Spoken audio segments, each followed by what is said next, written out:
Welcome viewers, you are watching Tube Science Academy. আশা করছি সবাই খুব ভালো আছো। আজকে আমরা যে বিষয়টা নিয়ে তোমাদের সাথে আলোচনা করব, দেখো অনেকে অনেক রকম প্রশ্নই তো জিজ্ঞাসা করছো, কিন্তু কিছু কিছু ক্যান্ডিডেট আছে যাদের প্রশ্নগুলো আমার মনে হয়েছে যে এগুলো আলোচনা করা যেতে পারে। তো সেই পরিপ্রেক্ষিতেই এই যে আমার এই তিনটে টপিক আজকে আমি তুলেছি, যেগুলো নিয়ে আজকে আমরা আলোচনা করব।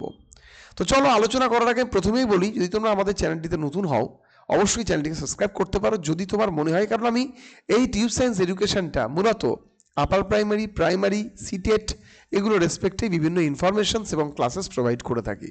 এবং যদি তোমরা কম্পিটিটিভের প্রিপারেশন নিতে চাও তো অবশ্যই আমাদের টিউব সায়েন্স লার্নিংয়ের অফিসিয়াল ইউটিউব চ্যানেলকে সাবস্ক্রাইব করতে ভুলো না। তো চলো বেশি না কথা বলে আজকে আমরা আলোচনা করব। কি বলেছে 2022-24 ডিএলএড ক্যান্ডিডেটরা কি ইন্টারভিউতে বুঝতে পারবে? দেখো, প্রথম কথা, তোমাদেরকে অ্যাপিয়ারিং অবস্থায় এলিজিবিলিটিটা পর্ষদে দিয়েছিল। এইবার সেইখানে এইটা কিন্তু একবারে ডিক্লেয়ার্ড করে দেওয়া ছিল যে যেদিন ইন্টারভিউ নোটিফিকেশন বেরোবে সেদিন তোমাদের সম্পূর্ণ প্রসেস বা প্রসিডিওরটা কমপ্লিট থাকতে হবে, এবং যদি থাকে তো ডেফিনেটলি তোমরা পাবে, যদি না থাকে তাহলে কিন্তু বাদ হয়ে যেতে পারো। ঠিক আছে? তো এবার দেখো, এবার তোমরা অনেকে আমাকে প্রশ্ন করছো যে স্যার আমি এখন লাস্ট সেমে রয়েছি, লাস্ট সেমিস্টারে যদি আমি থাকি আমরা সরকারকে রিকোয়েস্ট করলে কি হতে পারে না কিছু?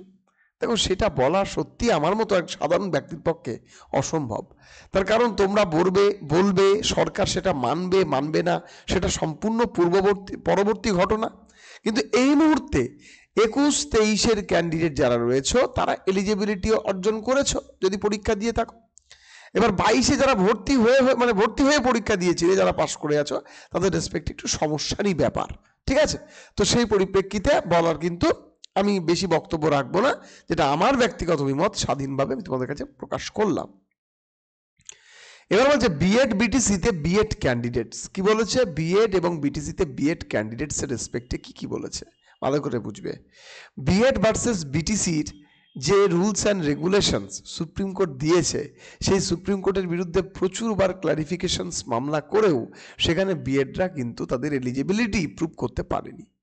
ঠিক আছে? তো এই পরিপ্রেক্ষিতে বিএড ক্যান্ডিডেটদের উদ্দেশ্যে আমি একটা, দেখো তাদের উদ্দেশ্যে অনেক কথা বলেছিলাম আমি, যে তারা পাশ করেছিল কেন তাদের বাদ গেল, বাদ দেওয়া হলো, কিন্তু আমরা তো কেউ বলতে পারি, আমরা সমালোচনা করতে পারি, কিন্তু কেউই আমরা তার ঊর্ধ্বে নয়। ঠিক আছে?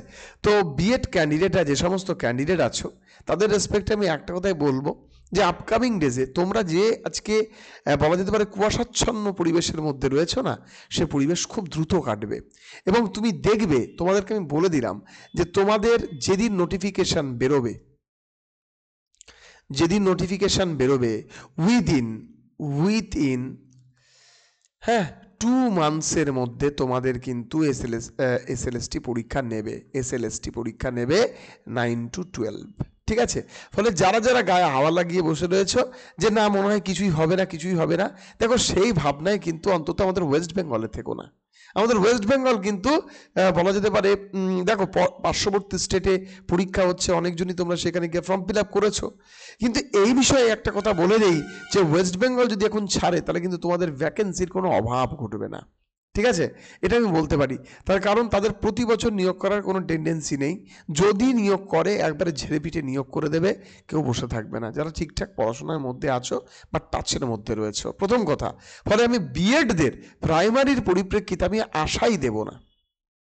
যদি তুমি বলো স্যার সব আশা শেষ, দেখো যদি পরবর্তীতে তোমরা এলিজিবিলিটি পাও দ্যাটস ইউর লাক, কিন্তু এই মুহূর্তে আমি আশা দিয়ে তোমাদেরকে পাজেলের মধ্যে নিয়ে যাব না। তার কারণ যে সময়টাতে আমরা আশা দিচ্ছিলাম সেটা সম্পূর্ণ ভিন্ন অবস্থা ছিল, আর বর্তমান অবস্থাটা টোটালটাই ডিফারেন্ট। ঠিক আছে? তো যাই হোক, এবার চলো আমরা যেটা নিয়ে আলোচনা করব সেটা হচ্ছে এনআইওএস এর ডিএলএড ক্যান্ডিডেট। দেখো, এনআইওএস এর ডিএলএড ক্যান্ডিডেটদের রেসপেক্টেও কিন্তু বিভিন্ন রকমের মামলা সুপ্রিম কোর্টে বিভিন্ন রকমভাবে যাচ্ছে, এবং এনআইওএসদের যে বাদ হয়ে গেছে তাদের পরিপ্রেক্ষিতেও কিন্তু একটা খুব দুর্দশাযুক্ত বিষয়। ফলে তারা এলিজিবিলিটি পাবে না তারাও কিন্তু আন্দোলনে মত্ত, এবং তারাও কিন্তু ক্লারিফিকেশন মামলার দিকে যথেষ্ট পদক্ষেপ গ্রহণ করেছে। এবং জানো তো সব কিছু বিচারাধীন বিষয়ের মধ্যে একটা জিনিস খুব পরিষ্কার, যে আমরা যদি একটু জানতে পারতাম, এটা আমার ব্যক্তিগত অভিমত, যে আমাদের যে স্টেট আছে না, স্টেট ওয়েস্ট বেঙ্গল, এই ওয়েস্ট বেঙ্গলের সরকার, ওয়েস্ট বেঙ্গল গভর্নমেন্ট চাই কি, যদি আমরা এটা জানতে পারতাম তাহলে আমাদের খুব সুবিধা হতো যে কোনো একটা ডিসিশন রেসপেক্টে ক্যান্ডিডেটদের বলতে। কিন্তু তারা তো সম্পূর্ণরূপে পিন অফ সাইলেন্ট। তারা দেখছে যে সুপ্রিম কোর্টে কি হচ্ছে, আমি সেটা, এবার সুপ্রিম কোর্ট যখন বলেছে তখন সেই রেসপেক্টে যদি আমি এনআইওএস এর দিয়ে বলছি, বিএড ভার্সেস বিটিসিতে তুমি বলো সেখানে বিএডটা তার যোগ্যতা প্রমাণ করতে পারলো না, আইনি দিক থেকে তারা ব্যর্থতা পেল, ফলে তারা কিন্তু আর এলিজেবল হয়নি। ফলে এনআইওএস ডিএলএডও কিন্তু সেরকম। তার কারণ এইখানে কোনো রকম, আমরা কেন বলছিলাম, যারা পাশ করেছে সত্যি তারা পড়াশোনা করেছে সার্টিফিকেট পেয়েছে, তারপর তাদের বাদ দেওয়া, এখানে কিছুটা হলো আবেগ নিমজ্জিত। কিন্তু সুপ্রিম কোর্ট তো আবেগ দ্বারা চলে না, সে আইনের যদি কোনো রকম ব্রেক পায় সে কিন্তু এগোবে না। তো ফলে আমি বলবো, যারা যে পরিস্থিতিতেই রয়েছো, এই পরিস্থিতি থেকে আমি তোমাদের খুব আশাবাদী দিতে পারবো না।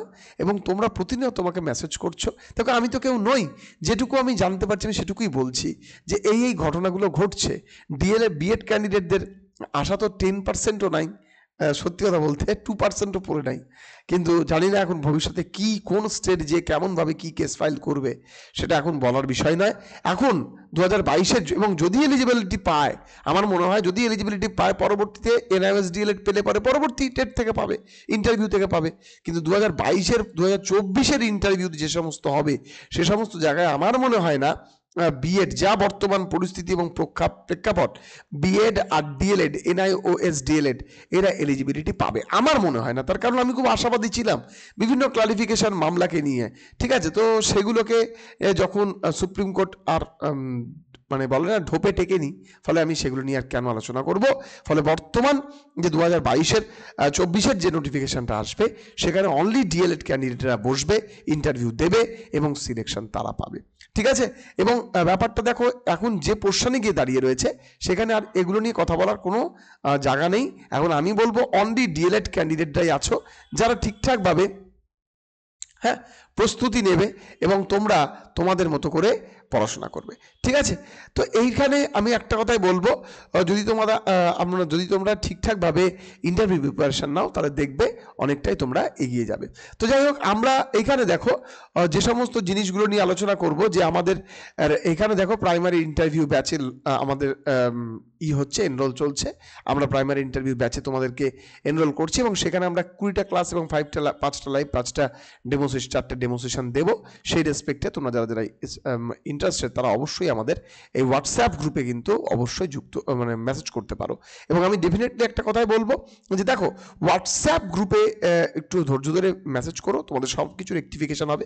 ফোন করো, একটু ব্যতিব্যস্ত না করাটাই ভালো, তার কারণ সবাই ব্যস্ততার মধ্যে রয়েছে। যদি এমার্জেন্সি থাকে ডেফিনেটলি ফোন করো। সবাই খুব ভালো থেকো, দেখা হবে পরবর্তী ক্লাসে।